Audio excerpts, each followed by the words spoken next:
Well, so long, Pinocchio. As they say in science fiction stories, I gotta be blasting off. Remember that bizarre film where Pinocchio became an astronaut and fought a space whale? Frequencies emitted by the satellites anger the whale and send him charging in a rage of fury. So far, all attempts to down the monster. Pinocchio in Outer Space wasn't just a strange sequel. It was a Belgian animation studio's cynical cash grab that turned a beloved character into a Cold War space race propaganda tool, with animation so cheap it looked unfinished. The planet Venus is 26 million miles away from Earth. Today, we're counting down 20 wild facts about the Wooden Boys' strangest adventure that nobody asked for. It was made without Disney's permission. Belgian studio Belvision Productions created Pinocchio in outer space without securing rights from Disney. Space biologists disagree, however. They say Astro could have come only from another planet. Exploiting the fact that Collodi's original 1883 novel was public domain. Disney threatened legal action, arguing their visual character designs were copyrighted even if the story wasn't. Belvision made minor design changes to avoid lawsuit, slightly different proportions and clothing details. I'd probably be swallowed by Astro myself. The legal ambiguity allowed the film's release but prevented major distribution deals, as theaters feared Disney litigation. The animation was outsourced to multiple countries. Production was split between studios in Belgium, Japan, and the United States simultaneously to minimize costs. Each studio animated different sequences without coordination or consistent character model sheets. This resulted in Pinocchio's appearance changing drastically between scenes. His height, nose length, and proportions varied wildly. Some sequences featured fluid Japanese animation, while others showed crude Belgian limited animation. The inconsistent quality made the film feel like multiple different movies awkwardly stitched together. The space whale was a ridiculous Cold War metaphor. Astro the space whale, a creature that terrorized Mars, was thinly veiled Cold War allegory about communist threats to American space exploration. Cosmos 2, launched earlier this evening, has been demolished, smashed into rubble by Astro, the rogue whale in outer space. The whale's destructive rampage represented Soviet interference in the space race. Pinocchio's defeat of Astro symbolized Western democracy triumphing over totalitarian aggression. This heavy-handed political messaging in a children's fairy tale sequel was so obvious that even child audiences recognized the propaganda. Critics called it embarrassingly transparent ideological manipulation disguised as family entertainment. Arnold Stang voiced Pinocchio. Using his normal voice, voice actor Arnold Stang, who also voiced Top Cat, performed Pinocchio using his distinctive nasal adult voice without attempting child characterization. It's a goody good morning. The result was a wooden puppet who sounded like a middle-aged New York hustler rather than an innocent boy.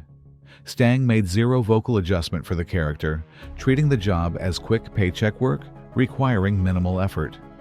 The vocal mismatch between visual child character and adult voice made Pinocchio sound bizarre and creepy throughout. The film's budget was only $250,000. The entire production budget was approximately $250,000, extraordinarily cheap even by 1965 low-budget animation standards. Disney's feature animations cost $3 to $4 million during the same period. The minimal budget forced extreme shortcuts, still frames held for extended periods, minimal character movement, and backgrounds consisting of simple gradient colors rather than detailed paintings. Approximately 40% of the film's 71-minute runtime consisted of static images with voice-over narration to avoid expensive animation, making it feel more like illustrated audiobook. The plot made absolutely no sense. The story's logic was incomprehensible. Pinocchio travels to Mars to fight a space whale that somehow breathes underwater in space, then returns to Earth to prevent a turtle invasion.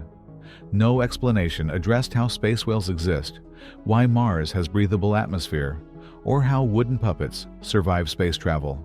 Writers simply ignored scientific plausibility and internal consistency, creating random events without causal connection.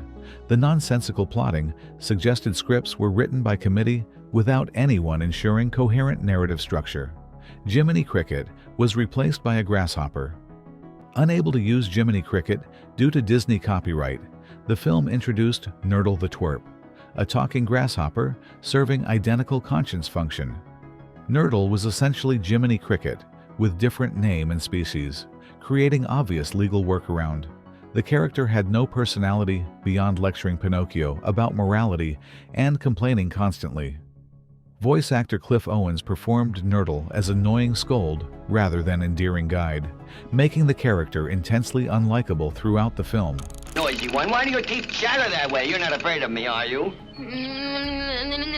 The film was rejected by American distributors. Every major American distributor screened Pinocchio in outer space and rejected theatrical release, calling it embarrassingly cheap and commercially unviable.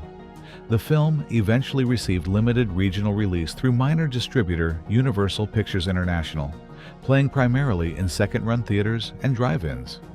Most American audiences never saw theatrical screenings. The distribution failure demonstrated that even beloved characters couldn't overcome terrible production values and nonsensical storytelling to achieve commercial success.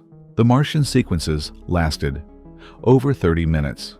Nearly half the film's runtime consisted of Pinocchio wandering around Mars, performing repetitive tasks, walking across empty landscapes, hiding from the whale, and having circular conversations with Nurdle. These padded sequences existed purely to extend the film to feature length. The Martian section could be completely removed without affecting the minimal plot.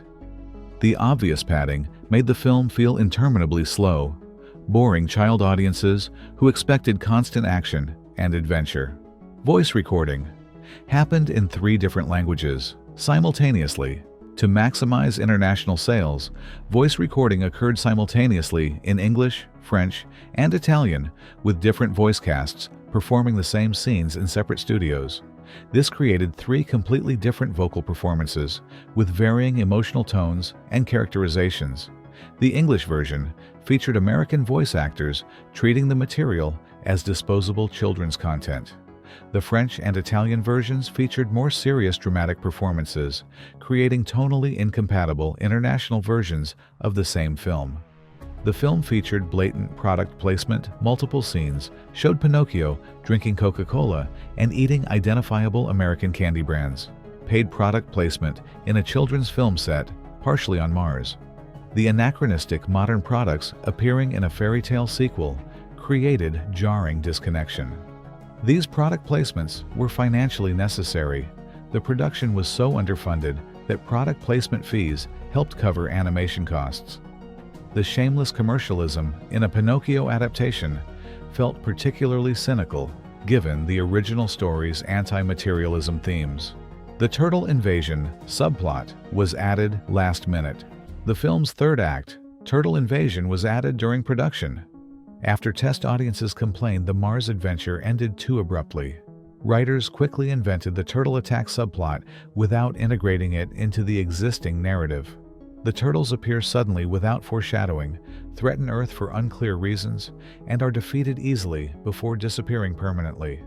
The hastily added subplot feels disconnected from everything preceding it, creating a disjointed 3-act structure where each act seems unrelated to the others. No major voice acting talent was hired. Unlike Disney features using established Hollywood talent, Pinocchio in Outer Space hired unknown voice actors willing to work for minimal pay. None of the performers had recognizable names or extensive professional experience. The amateur-level voice acting produced flat, unconvincing performances lacking emotional range or technical skill. Several actors clearly read lines without understanding context, delivering dialogue with inappropriate emotional tones. The cheap voice talent contributed significantly to the film's overall low-quality feel. The film was banned in Italy for copyright violation. Italian courts ruled that Pinocchio in Outer Space violated domestic copyright protections for Collodi's estate, banning theatrical and television distribution in Italy. The ban was particularly ironic since Pinocchio was Italian cultural property being exploited by Belgian producers. The Italian government considered the film cultural appropriation and disrespectful treatment of national literary heritage. The ban remained in effect until 1992, preventing Italian audiences. The space effects were stolen from other films. Spaceship and planetary effects were recycled footage from various science fiction B-movies with minimal modifications to disguise the theft. Eagle-eyed viewers recognized rocket launches and space backgrounds from films like Destination Moon and Rocket Ship XM. The stolen effects were poorly integrated, visual styles didn't match, and spaceships changed designs between shots. This plagiarism saved animation costs, but created legal vulnerabilities. Several effects studios threatened lawsuits that were settled quietly out of court. The film had 3 different endings. Different international versions featured completely different endings due to regional censorship requirements and distributor demands. The American version ended with Pinocchio becoming real boy. The European version ended ambiguously, with Pinocchio remaining puppet, but accepting his nature. The Asian version added entirely new footage showing Pinocchio's continued space adventures. These incompatible endings created confusion about the film's canonical conclusion, with no definitive version existing as the correct ending. It premiered on television before theatrical release. Unable to secure major theatrical distribution, Pinocchio in Outer Space premiered on American television in December 1965, before limited theatrical release in early 1966. This backwards release strategy was admission of commercial failure. The film couldn't attract theater bookings, forcing producers to recoup costs through television licensing. The television premiere destroyed any remaining theatrical potential since audiences wouldn't pay for content they'd already seen free on TV. The director disowned the film after release. Director Ray Goossens publicly distanced himself from Pinocchio in Outer Space, calling it producer-driven commercial garbage that violated his creative vision. He claimed producers forced constant changes, prioritizing merchandising over storytelling. Goossens requested his name be removed from credits in some markets, though legal contracts prevented complete disavowal. His public criticism damaged the film's already poor reputation and revealed the contentious, dysfunctional production process behind the scenes. The film killed Belvision's feature animation.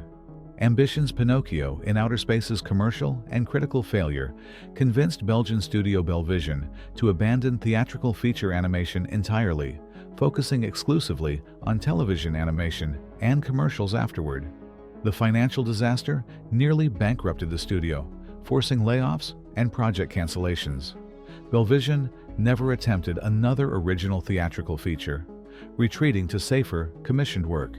The failure represented broader lesson. Low-budget cash grab sequels exploiting public domain characters couldn't compete with legitimate Disney productions regardless of character recognition. It proved beloved characters needed quality production. Pinocchio in Outer Space demonstrated that recognizable characters couldn't overcome terrible production values, nonsensical storytelling, and cynical commercialism. Audiences rejected cheap exploitation regardless of character familiarity. Success required respecting source material and investing in quality, rather than assuming brand recognition guaranteed profits. The film's failure taught studios that public domain characters were worthless without creative vision and adequate budgets. Audiences distinguished between authentic adaptations and cynical cash grabs, rewarding quality and punishing exploitation.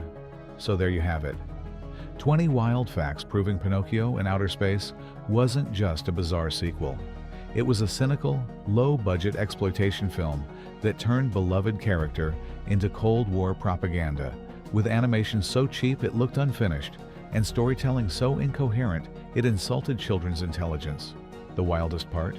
A film featuring Pinocchio fighting space whales on Mars somehow felt less imaginative and magical than the original story about a wooden puppet becoming a real boy.